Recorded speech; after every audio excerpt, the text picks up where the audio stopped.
Celebrity Interviews live from the Grotto with Greg Hanna. Greg, what's going on? I know you're excited about our guest today. I am so excited, and I'll open up the Komodo and tell you a little quick secret. March 1973, when the $6 Million Man had its debut little TV movie thing, I watched it with my dad. It was just so amazing. My dad got really sick that October of 73. He ended up passing in April of 74, which the Bionic Woman was on $6 Million Man series, and it was just so great. So that show and Rangers and Lindsay have really been with me a long time. Absolutely. So we welcome Lindsay Wagner to the program. 50th anniversary of the Bionic Woman. And it's just an honor and a privilege to have a chance to speak with you. So I'll just jump into my first question, if that's okay. When you first stepped into the role of Jamie Summers, Lindsay, on the $6 Million Man with Lee Majors, did you have any idea it would change television history? Not a clue. Not a clue. It was a one-off. It was an invitation to come be on his show for an episode, fall in love, become bionic, and basically, or go skydiving with him, and then bionic, and then basically die. That was all it was supposed to be. But that was not a cool thing for the audience and children, and the messages came in from all over the country, probably some other places from the world was airing too, but I know the US in general, including children's hospitals and all that kind of thing, were writing in and saying, what are you doing? You created this cool quintessential mother figure to go with the quintessential father figure. And then you killed her right in front of all the kids. The kids were freaking out. And the next episode, they made up a new episode to bring me back. And she didn't say that she had been cryogenic, that she'd been frozen. Yeah. To see if they could keep her alive, just enough alive to maybe figure out how to fix her, which they ultimately did. And in the next episode, which we made very specifically on demand by the public. And so at the end of that episode, they had her going to be a teacher at the Army base. She's still bionic, but she has amnesia, so she doesn't have to stay on these shows because they would obviously have to get married if, like they were planning, if she remembered him. But so she doesn't remember him, but she can do whatever else she needs to do. And taking care of the children as a teacher was a wonderful move, very clever that they started that so that the kids could see she's all right. And not only that, she loves kids and she's going to help kids. So that was it. And so that's cool. Okay. And the public just went berserk. More. And so literally the letters came flooding in, really good ones this time, saying, we want more. And the businessmen went, oh yeah, let's do that. Because back then there was no social media to say what you like and not what you like and to put pressure on this or that. You had to care enough to sit down, write a letter, take it to the post office, or do whatever you did, buy a stamp, all of that just to say what they said. But millions of people did that. And that literally was why the Bionic Woman was born as a series. It was by public demand, and just very moving. Excellent. Yeah. And think about it, Lindsay. How did you prepare for the role? After you got the role, what was your preparation like? It wasn't. It was it was a girl, young American girl that had strength and fortitude of her own. She was a tennis pro. She had a lot of qualities that I didn't have to stretch for, except I'm a terrible tennis player. I'll tell you that. But yeah. So for me, it was just playing the role and giving what I read and what I perceived in the script as much heart and whatever as I could. But when it came to this series, and they wanted me to do the series, I wanted to have this show not be about a superhero man, basically, in a skirt. Because time was so short, they wanted to turn it around so fast that they took episodes that were written for Lee's show and started out my show with altered versions of those shows, because they didn't quite know what they were even making in a way, other than it was bionic and she was going to go do jobs for the OSI. But I said, we've got to alter these in a way that expresses that you have a woman here, a young woman, sensitive person. She's the girl next door, basically. And now she's got all this. Every step along the way, I work with Kenny. I told the people, first of all, I need it in my contract that I can have some collaboration. And it turned out really nice because Kenny Johnson, who I'm sure you know who that is, the writer, producer, director, creator of Bionic Woman, and we would get together, and he was very open and enjoyed. We both really enjoyed the relationship, thank goodness, because we'd sit with each script prior to filming it, obviously, and he would play all the characters, and I would play me, Jamie, and we would work on it that way. So as we did it, we would go scene by scene, and we'd talk about it. And I'd say, that's just such a masculine response. Let's try. So we would work on it together. And that was just a wonderful experience.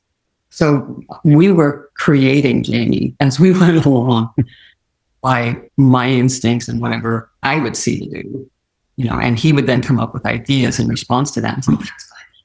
So that's how it happened. It wasn't something that was finished or most majorly thought about in advance. And so I had to figure out how to find myself in that. It was just opposite. Wow. I know what it was for me, but what do you think made the Bionic Woman resonate so powerfully with audiences around the world? That very process and what we produced out of that, because our goal was to create a character in a show that shows someone interacting, someone who would living that kind of a life, with the realization that sensitivity and strength, power, can live in the same person. You're not just a powerful guy or a sensitive woman. It's because, to me, those are human qualities. Yeah. They aren't just female qualities, or they aren't just male qualities. Certainly, there are some things biological we all know about, because we've talked about it a million times in the years of first it was the women's movement. Now it's just let's look at reality. Let's look at humans and what we have so much more that we don't realize that we have. And so, some of the essence of it was to show that some of the same qualities can exist in both male and female. And so you act that out, show by show, character by character that we encounter, challenge to Jamie that we encounter, just even what tendencies might be to her to want to work it out too much or be too careful because that female maternal thing comes out or whatever. Subtle things that we would put in so that show by show you were expressing that, and she'd have to learn about that and that better. But on the other hand, it was the other way around too. It was her having to. Well, I think that kind of sums it up. I won't go on too much. No, it definitely sums it up. And thinking about science fiction reaching science fact, 50th year of the Bionic Woman, do you think at some point in time we're going to have some robot parts in our bodies and we're going to see a bionic man and a bionic woman? I suppose that how far you take that could mean a multitude of things the way you described it. I think it's already happening. First of all, people have ears stuck in their head, right? They can hear based on what's resonating. So I don't know that it increases I don't think it increases their ability to hear through walls and stuff yet. But as a young mother, I had that already. I used to laugh because I didn't show them the series until they got to a certain age, because I really felt like it wasn't good for them to see their mother, even though they know it's a show, they understand shows are fake, but they can sit there and watch their mother be in jeopardy like that. And so I waited till they were a little older and I showed it to them. And they said, "Oh, that bionic ear." They started laughing and said, That's how she hears us all the time. They used to accuse me. How do you hear that? Well, we're talking about that. That used to happen in our house. So then it became the family joke. So yeah, of course it's happening. It's scary when you think about people just running loose with it. On the other hand, because I think for all the ails, for all the not so goods that are in we humans, there's a lot of good that I fear we lose. The more mechanical life becomes, the more mechanical humans become. I just feel we're going to lose. If you have the ability to just pop, I don't like this argument, boink, I win, goodbye. Every time, every person, where does it come? Where is the struggle to work something out, to learn from each other in a confrontation or that kind of stuff?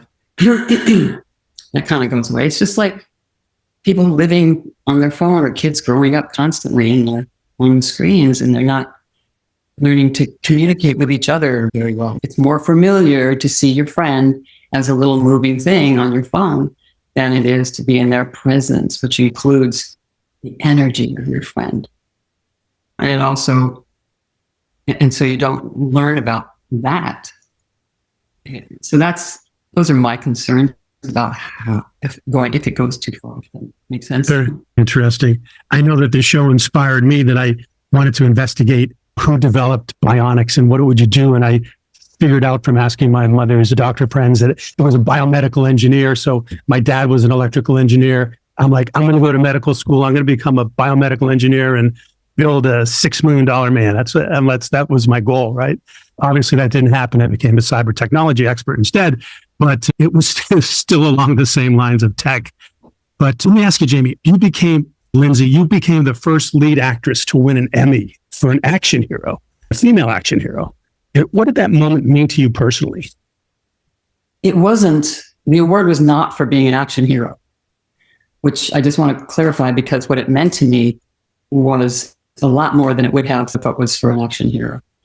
And there wasn't any awards for action heroes or anything like that. There weren't that many anywhere.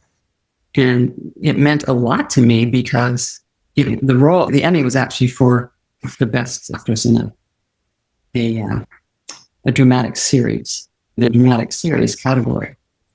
And that meant that with all the other people that that were being nominated, they were incredible. It was drama shows and beautifully acted out shows, and they had my acting in the category with that, which was, I was so surprised by it because I just assumed that the action, the new goodies, would override their ability to see my acting and consider what the acting part that I was doing, it wasn't jumping off a building, was as good as something else, because there was a lot of drama in Jamie's life. And so I was just blown away.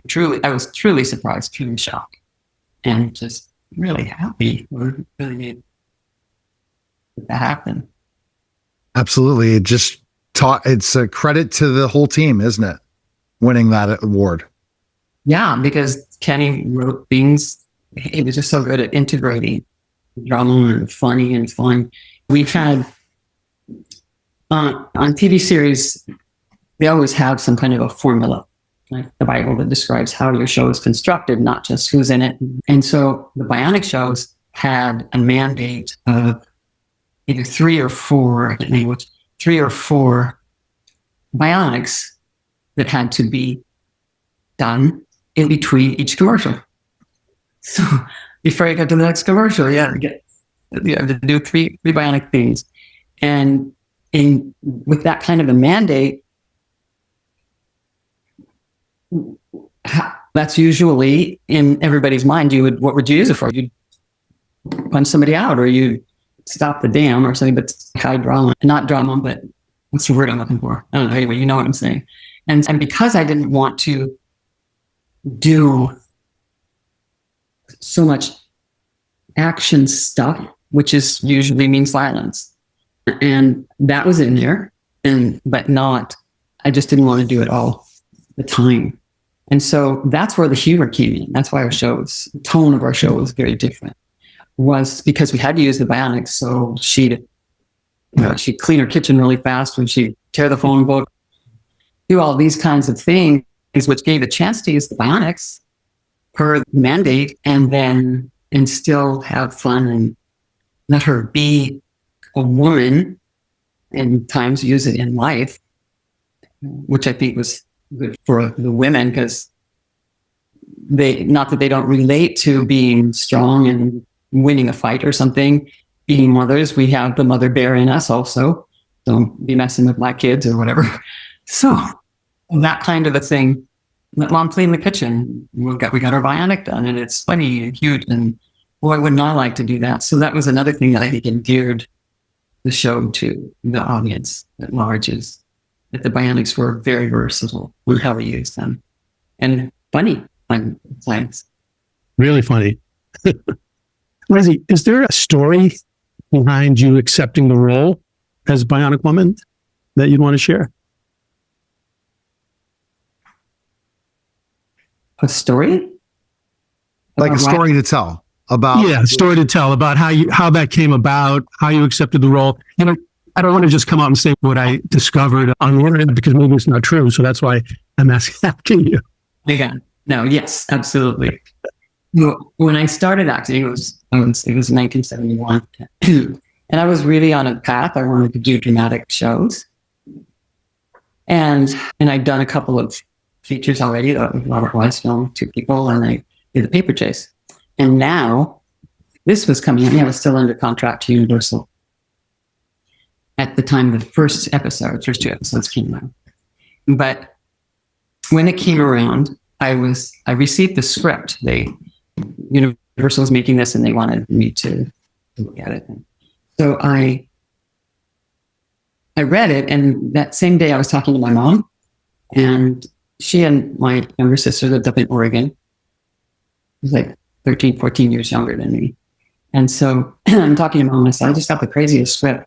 These people jumping off of buildings and all this stuff. It wasn't normal. We didn't have superheroes. We didn't have people throwing people spitting fire. We didn't have none of that. No. So here's these people jumping off buildings. And I said, she says, you know, $6 Million Man? And I said, yeah. I said, you know, she said, that's your sister's favorite show. What do they want you to do? And I said, they want me to be the Bionic Woman. And she said, Bionic Woman? Are you kidding? And I said, yeah, I'm not on that track. I'm not really thinking that much about sci-fi. And she said, you're doing that show. She said, you have to do that show. That's your sister's favorite show. Are you going to be the Bionic? My little sister was like, oh, really? Oh, boy. Okay. I'll reread it. I'll give it another go. So I did. I looked at it, and I thought I could, first of all, I thought I did not know it was going to be anything other than this one episode. So at that moment, I said, okay, I'll do it. So I did it for my sister. Ironically, there was a date in the cover letter, even that it was her birthday. I didn't think it was her, but so that happened. And then she died, and then they brought her back to stuff we talked about. And when the big flood, after they brought her back to life, and she was teaching all that, the big flood of requests for the show to continue, for the character to continue, then the businessman at ABC, of course, went, we got to do this as a series. And so that's how the series came about. And the way that they thought that they would let me be collaborative in creating the character, because it was important to me how that was done. That's how it happened. I went ahead and did that. But the interesting thing about that birthday thing, and my sister being such a energetically a part of this whole manifestation somehow, because we scrambled to put this series together. And by the following January, we had our first episode to air. And it was January 14th, sister's birthday. Again, wow. Yeah. I didn't want to think about that. It just happened. So that's why here on this 50th anniversary, just, it's fun to reflect that it was part of it. And so on her birthday, we did a little video at her birthday party, just a quick little, here's my sister. She's responsible for that. So how special does that decision feel now, 50 years later, right? Yeah. Amazing. Now, Greg has a final question for you, Lindsay. He asks every celebrity. Go ahead, Greg, with that question. It's true. It's an important one for me because I love to learn from people, especially my heroes from when I was younger, such as yourself. So tell me, Lindsay, what do you feel is the most important thing in life to date that you've ever learned?